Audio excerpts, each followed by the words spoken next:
Welcome to the Good Old Days of Radio show. This is John Tefteller. It is Memorial Day weekend this weekend. We're doing this on a Thursday, a few days before Memorial Day. And we don't do too many programs related to holidays and events like this, but every once in a while we like to do one, especially if it's of a kind of patriotic type nature, because we're very patriotic here at the Good Old Days of Radio show. Most of the rest of the world is not anymore.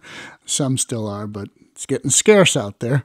Anyway, we have selected an episode of a show. This is War. Okay, so all you people who don't like war, I guess this is your chance to tune out, because there'll be no pacifists listening to this.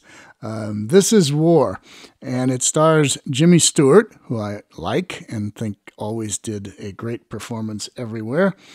And because it's Memorial Day and because we're saluting the people who died in the wars and all of that, I thought this would be appropriate. Now, I have not heard this. This came recommended to me, fairly highly recommended to me, and it sounds good, so we're going to play it and see what I think of it, and you'll hear that at the end. It involves a ride on a bomber, and it's from April 4th, 1942, the 8th show of the series. So here we go with this, and we'll see what we think, but it should be a fitting tribute to the people for Memorial Day in the United States. Here we go.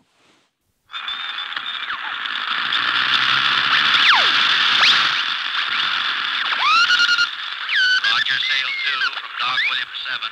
Roger, sail 2 from Dog William 7. Answer. Dog William 7 from Roger, sail 2. Dog William 7 from Roger, sail 2. Go ahead. Roger, sail 2 from Dog William 7. One battleship, Legato class, 2 cruisers, 5 destroyers. Sighted latitude 20 degrees, 15 minutes. Longitude 140 degrees, 25 minutes. Course 121. Speed 20 knots.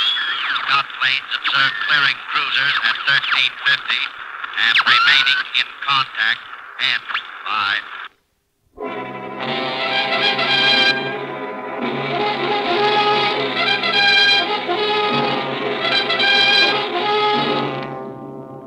The 4 major networks present your Air Forces, Army, Navy, Marine, and Coast Guard. Written by Ronald McDougall and starring Lieutenant James Stewart, Army Air Forces. This is War.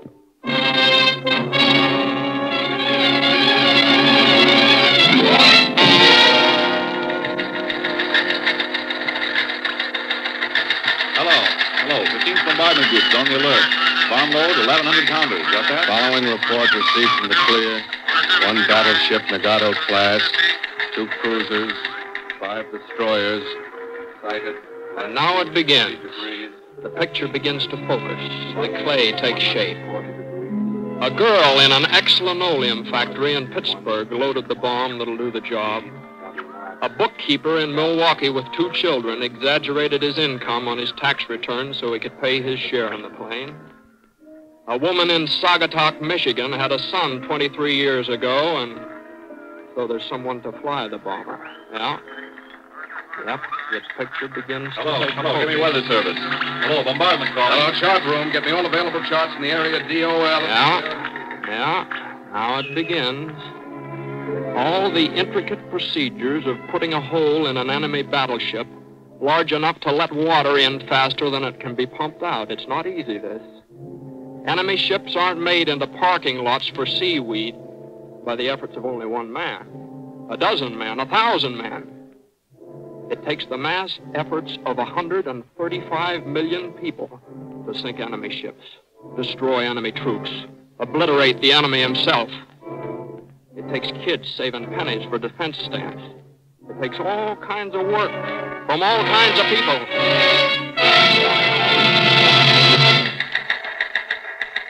And now, it really begins. Order issued from Bomber Command to 15th Bombardment Group. Enemy battleship supported by 2 cruisers, 5 destroyers. Sighted latitude 20 degrees, 15 minutes. Longitude 140 degrees, 25 minutes. Course 121. Speed 20 knots. Will proceed to destroy hostile craft. Clearing airdrome immediately. Yes, sir. Gentlemen, combat orders. Please gather around the map and take notes. You're familiar with the situation and our target. The 1st Squadron will form the leading element of the group formation. The 91st Squadron will form the second element. And the 3rd Squadron will form the rear element.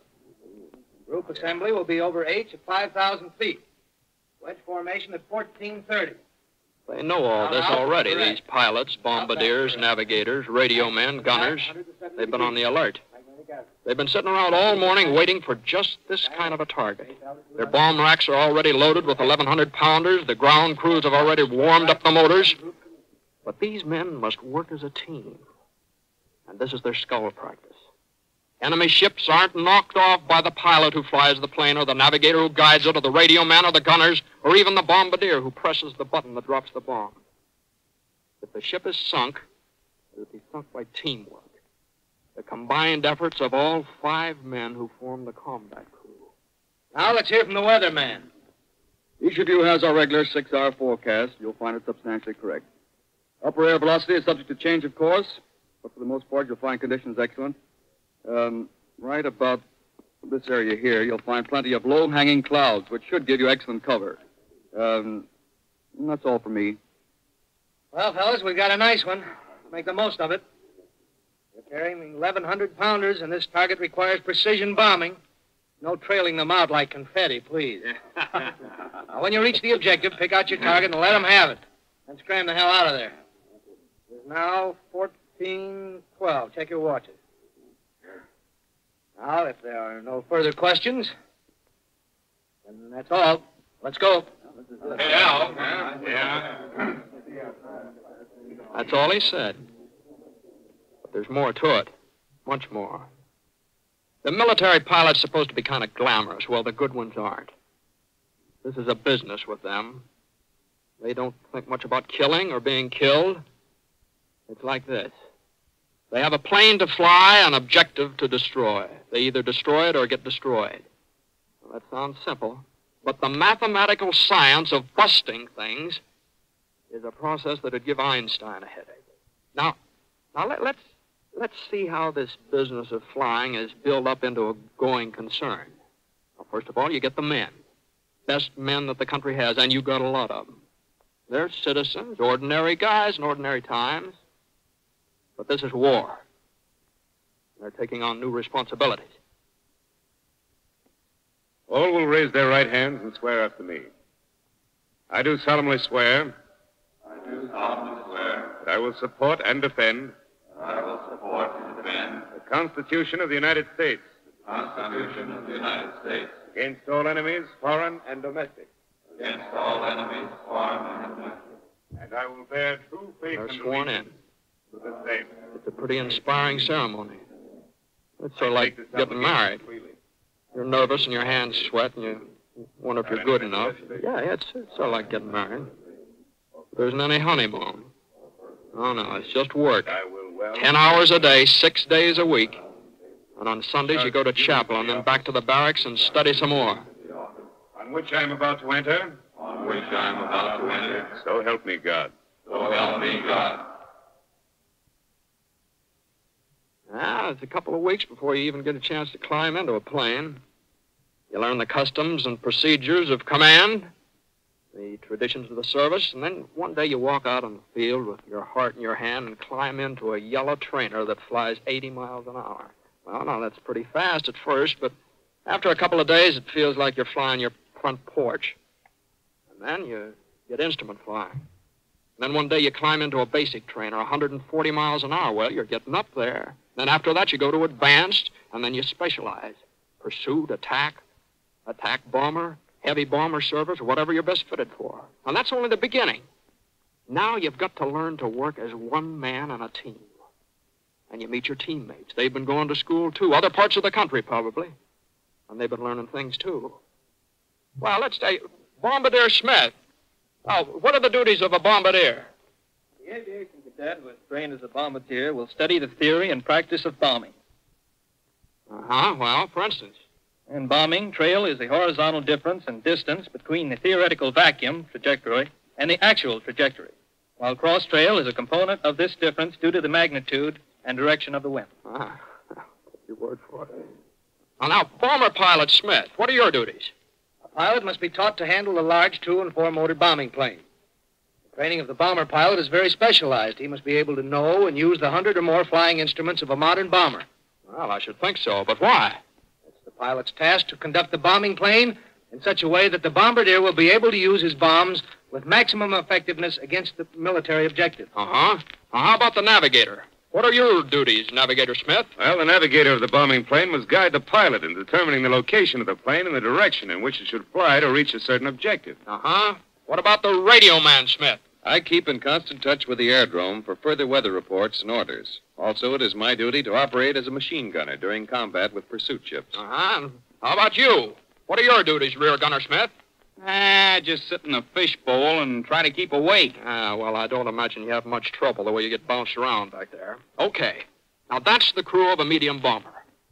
They're not individual citizens once they get off the ground. They're just handmaidens to a machine.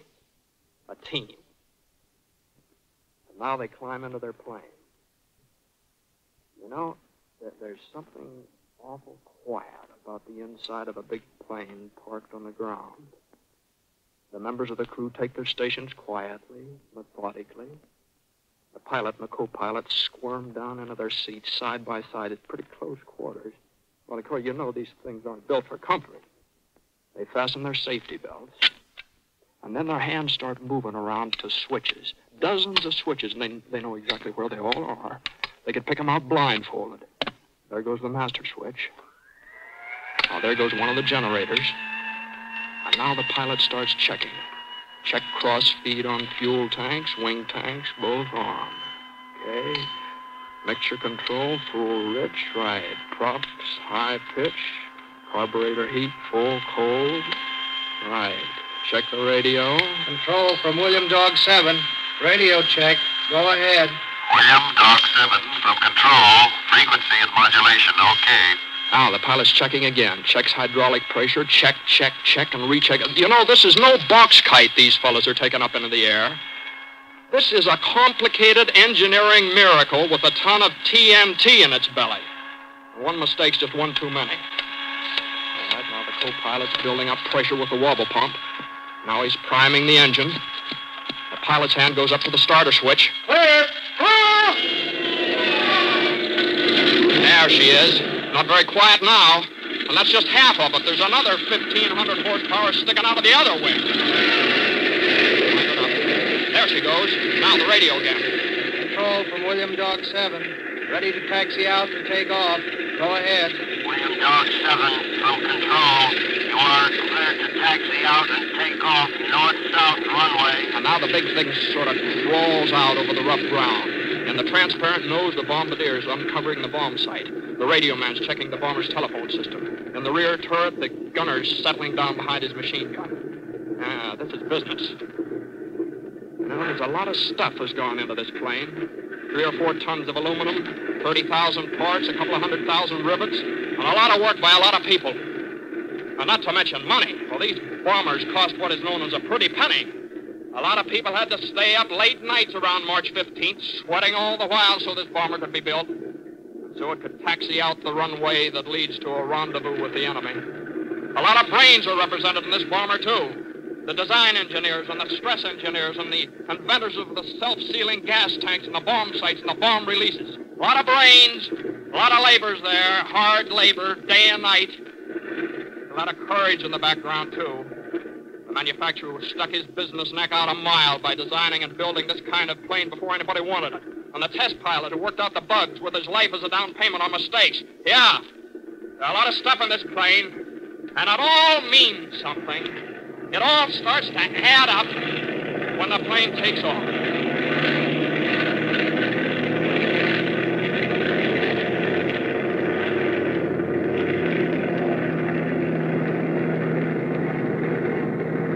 Hello, radio. What time takeoff? Off at 14:22. Check stations. Rear gunner. Yes, sir. Bombardier, can you hear me? Like I was in your lap, Chief. Maybe you will be before we get back. Radio. Yes, sir. Co-pilot. I wonder what Gypsy Rose Lee is doing now. Taking a walk, probably. Navigator. Yes, sir. Compass heading 22. Correction after I get the drift. Okay. We're on our way.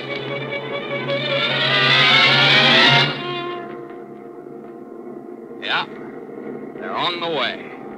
All over the world, American planes are on the way. You see, the total activity of our air forces is something more than one raid, one base, one objective. Wherever somebody is fighting or getting ready to fight the Axis, that's where our air forces are. The air forces of the United Nations. Now, maybe the plane's made in Baltimore, maybe in Seattle. It doesn't matter where they're made, as long as they get to where the fighting is. Wherever it is, whoever's doing it. Well, some of these planes travel 13,000 miles for one raid. With them go good American ground crews. Yeah, there are a couple of Dodger fans in Russia right now. 13,000 miles from good old Brooklyn. What, Rory? Huh? Oh, nothing. Let's get back to work. Now, look, comrade. In English, this is what we call a supercharger. See, with this gadget, a bomber can fly so high that the sound of its motors won't reach the ground. Yes. I'll give your mechanic the Russian lingo for that, will you? Yes. Comrade, по-английски это называется supercharger. Да. Для того, чтобы мы возможно лететь так высоко, Да. то шум моторов не дойдет до земли. Да, да. And at a military airport in China. Now, this button controls the retractable landing gear. The retracting mechanism draws the gear up into these wells, and this fairing on the shock absorber strut fits over it and makes it streamlined. Give that to your mechanic, will you? Okay, sir. Dugan anong libo de stanjin ta thole ma un na say shock absorber. Ha? Una ne no nam iman kenji la do ya nu man balema.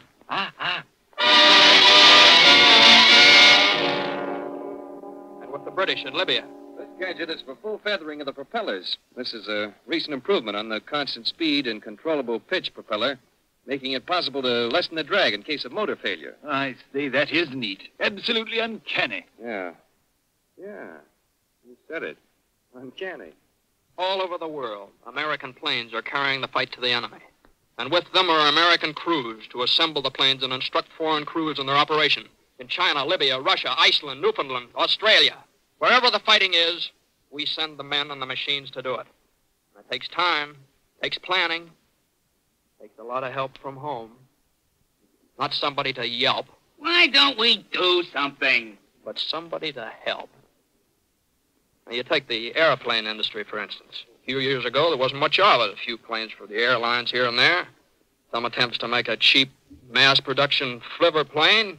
No money to spend for research or expansion, and then, wham! We need 60,000 planes to be delivered yesterday. Well, yesterday, that's kind of soon, even for American industry. I wouldn't be surprised if there was some cussing done here and there before things really got started. And not real heavy cussing, you understand, but words. You see, it seems that we American are a nation of peace lovers, a nation of hopers for the best. In European countries, we're spending all their time and money building tank factories and munition plants and bomber plants. Yeah, and we were caught with our plants down. Well, things are different now. I guess it's no military secret that America is more than 50% ahead in aircraft production since December 7th. And our production before Pearl Harbor wasn't bad either.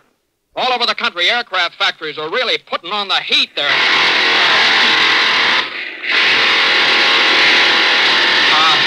I said all over the country, aircraft factories are really...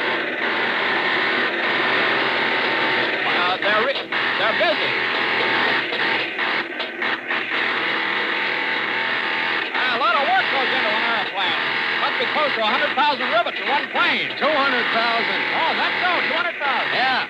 That's a lot of work there. Yeah. You ain't helping. Huh? Oh, well, I just stopped by for a second. I'm on that radio program, you know, This is War. Ain't got time to listen to the radio. Well, I just... Say, could I ask you one question, seeing how you're one of these aircraft workers we read about? What? How about strikes? Will there be any more? How would you like your teeth kicked in? Oh, no, I wouldn't. I just asked you a question. Listen, once and for all. We went out on strike before Pearl Harbor.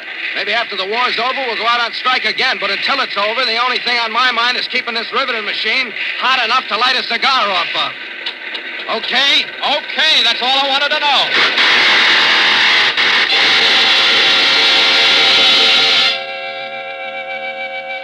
Now, bombers don't just happen. You don't just say, build me some bombers, and then sit back and wait for the brownies to go ahead and do it. What kind of bombers do you want? Do you want a dive bomber for knocking off gun emplacements or cargo ships? Do you want an attack bomber for machine gunning troops or destroying their mechanized forces with small scatter bombs? Do you want a big patrol bomber that flies along with all the grace and speed of an elephant and just as powerful? What kind of a bomber do you want? And another thing, where are you going to use it? Yeah, that's important, too. That's why we have these captive engines. Engines that don't ever get a chance to fly. No glorious destiny for these babies. They just run their hearts out on a test block. Bring number 1 engine up to maximum RPM.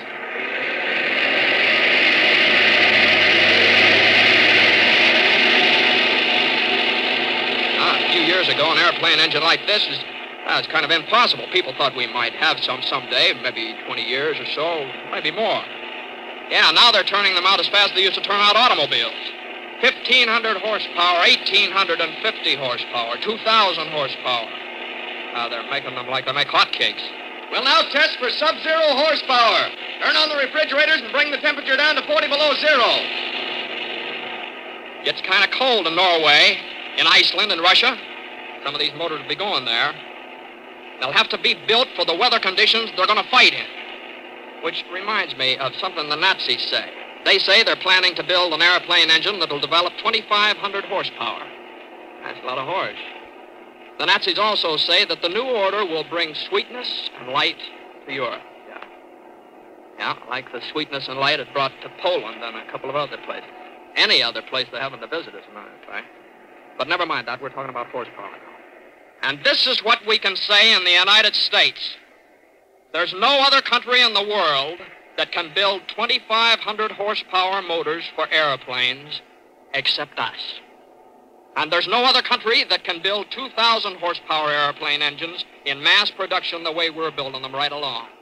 And the reason we can do it is because of our research and our skilled labor and the thousands of tests that we give each motor. And why? So that the only thing the bomber crew has to worry about is dropping the bombs. So that our friends in that bombing plane someplace out in the Pacific will get to where they're going and get back. Hey, you, engineer. Yes? Say, we want to rejoin some friends of ours. They're flying a medium bomber out over the Pacific, height about 30,000 feet, I think. Can you help us out here? Oh, sure. Bring up number 1 engine to maximum RPM. Altitude 30,000 feet.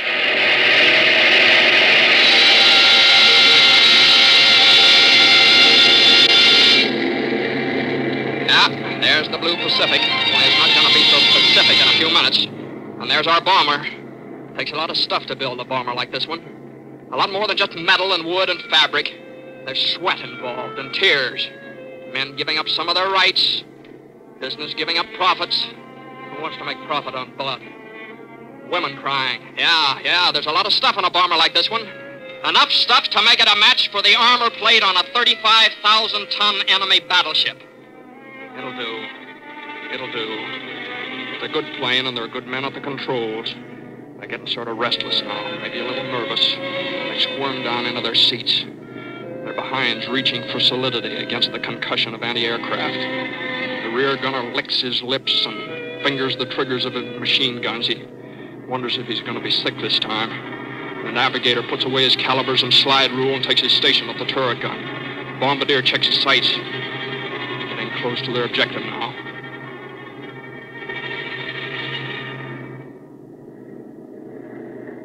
Must be getting close. Keep your eyes open. Let me know if you see anything. There they are. About 15 miles abeam. Okay, this is it. Radio. Contact all flight members and inform control. Enemy sighted. 1003. Heading southwest. Acknowledge. We'll spar for individual attacks from 4 directions. How do you want it, Bombardier? Take over. We'll take the big one. Make your run in diagonally. East-west from eastern. Give me a nice long run in, and I'll drop this second one right down the funnel. All right, let's go down. Hang on.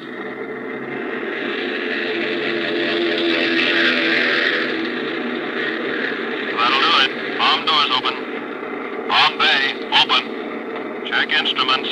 Altitude 23,000, right? Check.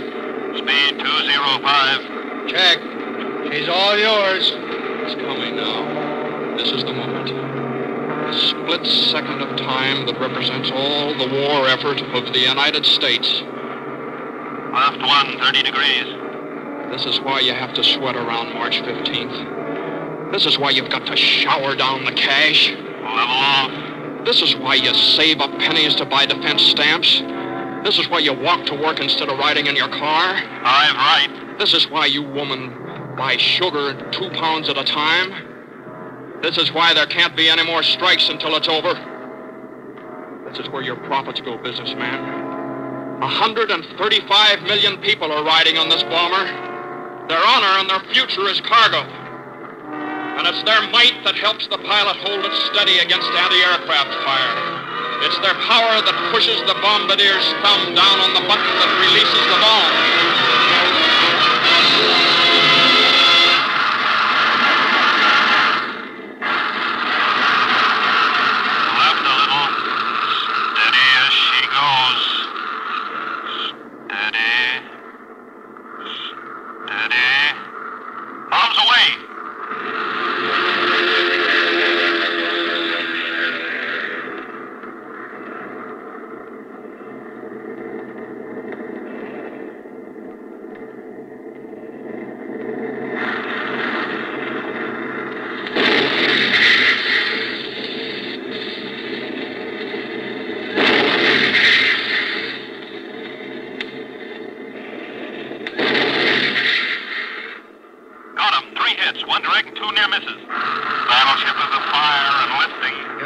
A cigar. Close bomb doors. Bomb doors closed, sir. Those cruiser boys can really shoot. Something tells me that son of doesn't like us. Hit on the starboard side. Any damage? No, we've got a hole you can stick your head through, but no damage. Well, stay out of the draft. Everybody happy? Bombardier? Okay, Chief. Back on the job, Navigator? Right. Co-pilot? Okay, here. Radio? Trying to contact base, sir. Good. How about you, rear gunner? You still with us? Yeah, but I don't know why I bothered to eat lunch before we took off. What, again? Again. May I try a few bursts from my gun, sir? Sure. Go ahead if it'll make you feel better.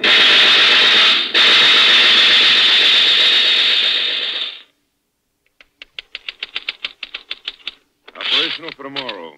Orders issued by group commander to his staff and squadron commanders at his headquarters. That looks all right. Heard anything from the 5th Bombardment Group? I'm getting a signal now, sir.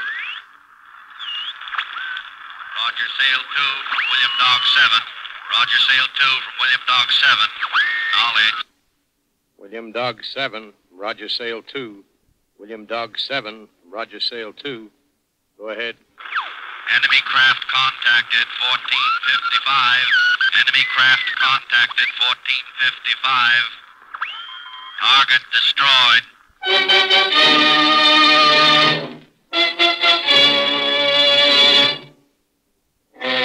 This is war. You have been listening to Your Air Forces, starring Lieutenant James Stewart, Army Air Forces, and featuring Frank Albertson as the pilot. The program was written by Ranald McDougall and directed in Hollywood by Glenn Hall Taylor. Lieutenant Howard Nussbaum, Army Air Forces, was associate director. Original music was by Charles Dant. Next week at this same time, the 4 major networks again unite the resources of American radio to present the 9th in their series of broadcasts for wartime America, Bridge of Ships. This is war.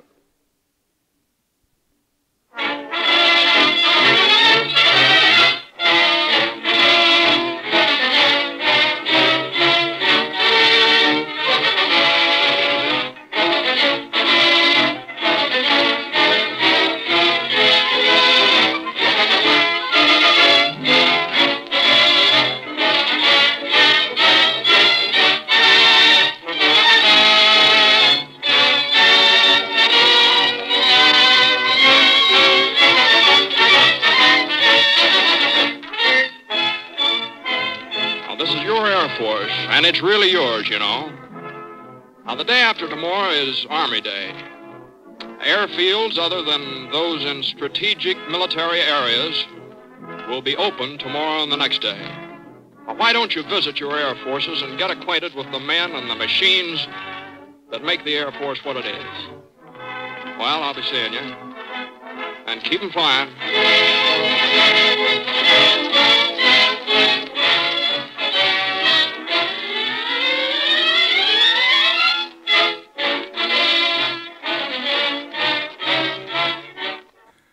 Well, there's not many World War II veterans left, but if you know any, I would suggest that you let them hear this program because it will probably mean a lot to them. Interesting. It shows, again, the power of radio, the power of radio whipping up the patriotic Americans to be even more patriotic, keeping the war effort moving forward with Jimmy Stewart as the voice here. The other person in the cast, Frank Albertson. Frank Albertson is a longtime actor, was in the room service with the Marx Brothers and on TV with Freddie Prinze in Chico and the Man, or Chico, I guess it's pronounced instead of Chico Marx, Chico and the Man in the mid to late 70s. That's Frank Albertson. Glenn Hall Taylor, who produced it, was also the producer of The Adventures of Sherlock Holmes with Basil Rathbone and Nigel Bruce, and a number of other interesting radio programs. Silver Theater was one. Trying to think of some others. But anyway, Glenn Hall Taylor was a great guy, too. All right, so that was good. That was interesting. Happy Memorial Day to everyone out there, and especially to those who served during the different wars. If you see somebody on the street this weekend, wish them and thank them for their service and wish them a happy Memorial Day. I don't know how happy it is, actually, because it's talking about all the people who died in the service of the country, but it's still something we need to remember and something we need to deal with, and we need a whole lot more patriotism out there than we have now, because everybody's kind of down on everything out there, and that's not so good. So anyway, we will be back on Tuesday with the next edition of the Good Old Days of Radio show. I'm not sure what we're doing on Tuesday, but we will be back on Tuesday and then back again next Thursday with some more strange and creepy shows, which we have kind of preempted this week in order to do a little thing for Memorial Day. So that is it for me and the Good Old Days of Radio show. Thanks for listening, and see you again.